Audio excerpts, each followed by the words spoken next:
Hi, I'm Dr. Rhett Polka from 180 Physical Therapy, and today we're in the Performance Lab and we're going to be talking about functional patterns, functional movements, functional exercises.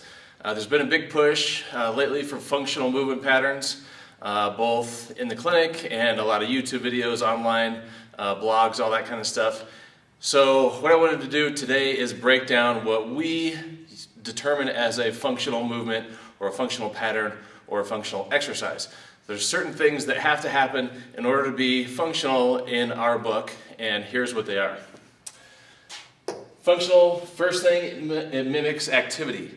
So if we've got a specific athlete or somebody who's a work comp patient and they've got a specific activity that they do at work, we have to figure out how to break down that activity into specific movement patterns and replicate those movement patterns. So if we've got an overhead athlete, let's say volleyball player, tennis player, pitcher, we're not going to put them in side lying or quadruped to do exercises. We're going to mimic their activity, which is in two-leg stance or jumping. Same thing with that work comp patient. If they're on their feet doing things at work, they're a construction worker or something like that, we're not going to put them on a table and side lying and do rotator cuff exercises because that's not going to transfer over into what they do at work. Second thing it needs to have is weight bearing. So I can't even think of a time when I worked on a patient who didn't do activity during weight bearing because I don't work on astronauts. So we want to have our patients standing up the majority of the time. If they do something sitting, then we can mimic sitting, but it's still in weight bearing.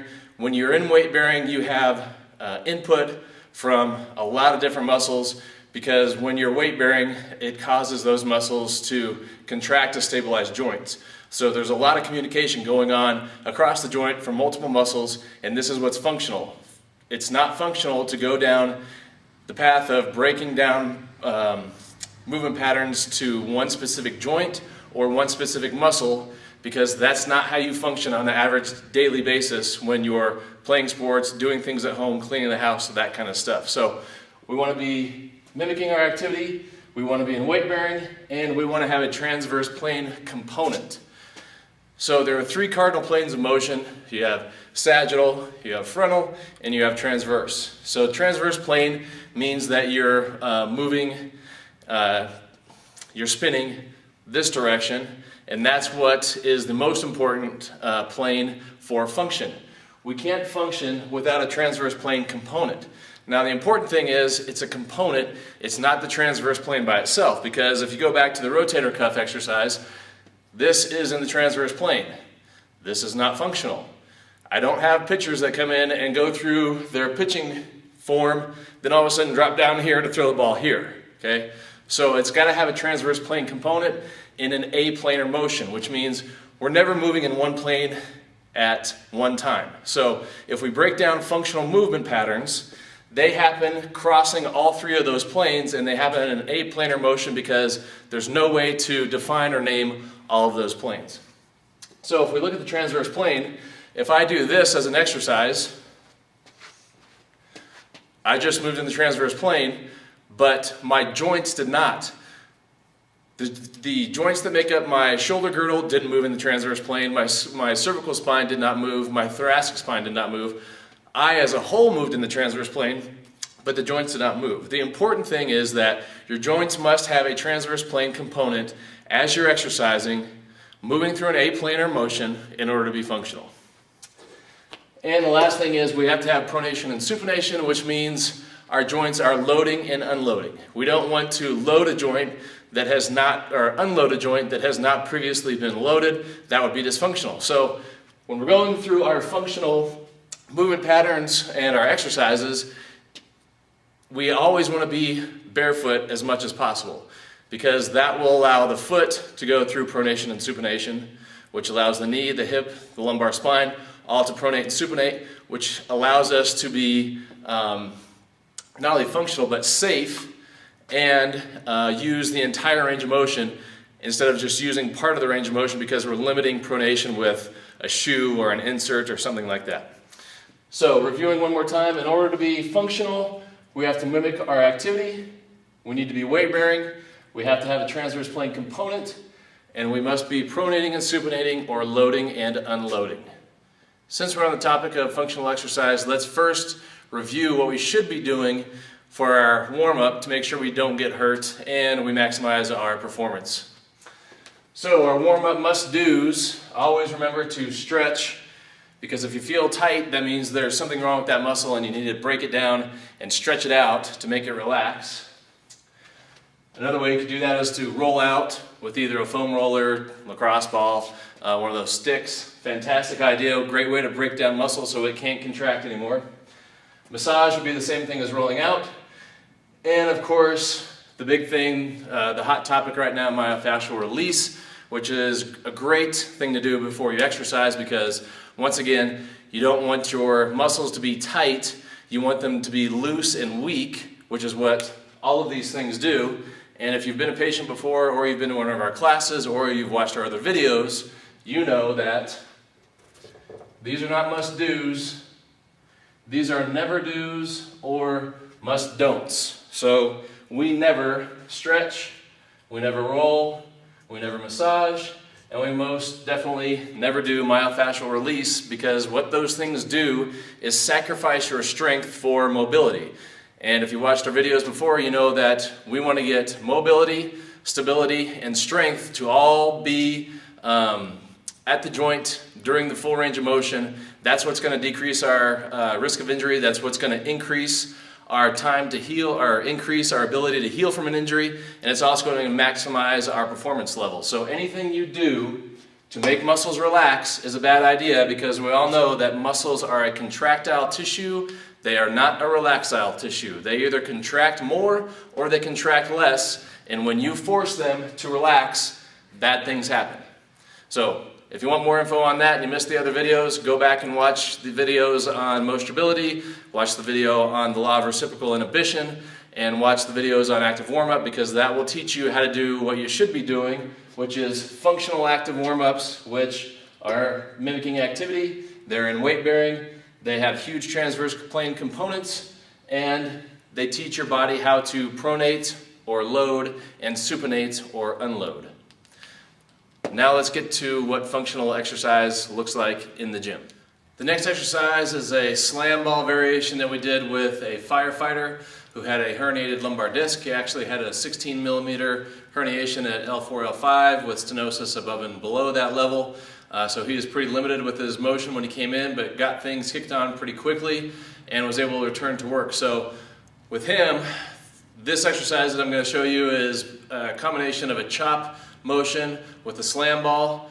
And the beginning exercise with him was to take the crossover symmetry bands, put them up top, and have him do a chop where he's keeping his shoulder and his elbow locked in one position, so he's driving the elbow down to the opposite thigh using a chopping motion, which is going to mimic a lot of the stuff that he has to do as a firefighter on the rig.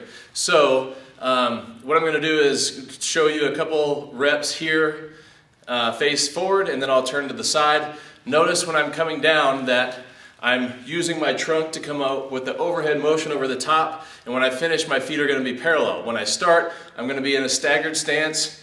That way my lumbar spine and pelvis has to stay locked. When I come over the top, then I have transverse plane motion through the trunk.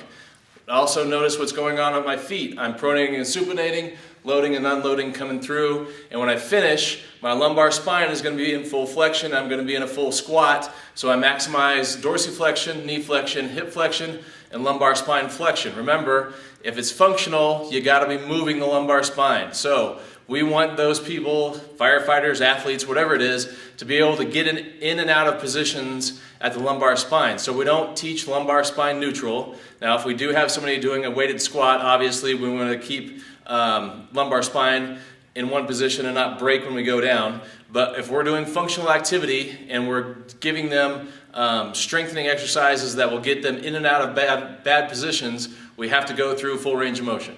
So here we go.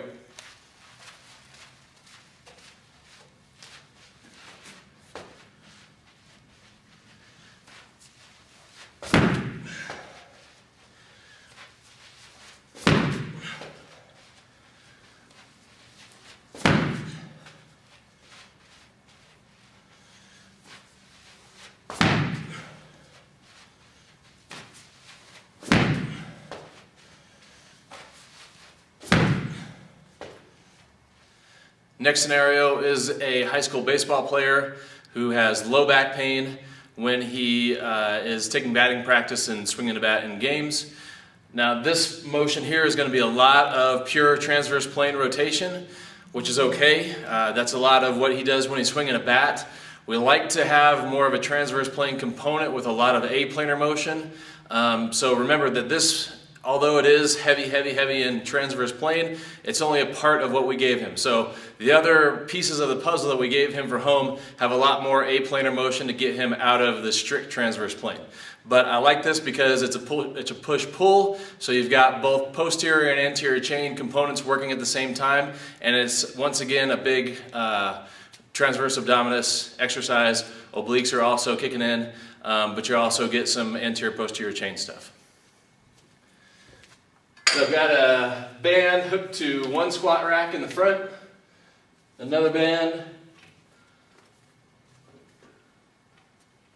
hooked to the squat rack behind me. And so what I'm going to do is I'm going to split my stance, so anytime I punch forward with my right hand, my left foot's going to be forward, so I've got left foot forward, right foot back. I'm going to pull back with the left, punch with the right, and feel the majority of that in the obliques, transverse abdominis, lumbar extensors. So it's a good push-pull for the arms if I go the other direction. But this is more of a trunk exercise than an arm exercise. Whoop.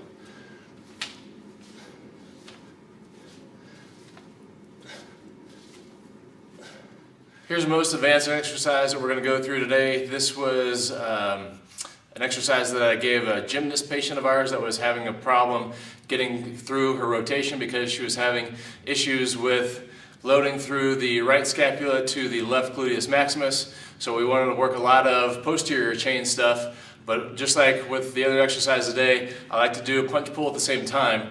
So in order to get her through the rotation, get her spine through rotation, and get opposite shoulder and glutes to kick in together, this is what we gave her.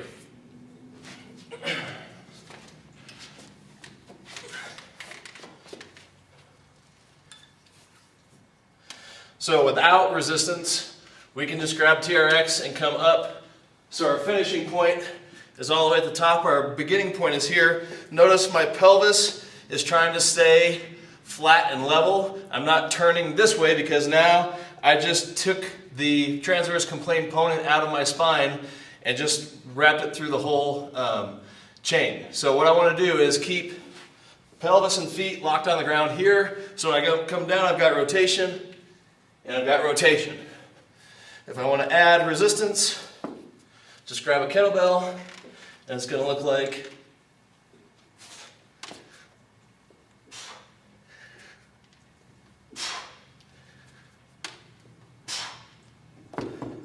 so a lot of transverse plane. When I'm coming up, I've got to kick glutes in through the posterior chain to get that to kick in, which is going to help her. And we also gave her some other stuff where she's going through the front, but her biggest problem is posterior chain. So if I want to switch it to the other side, another way would just look like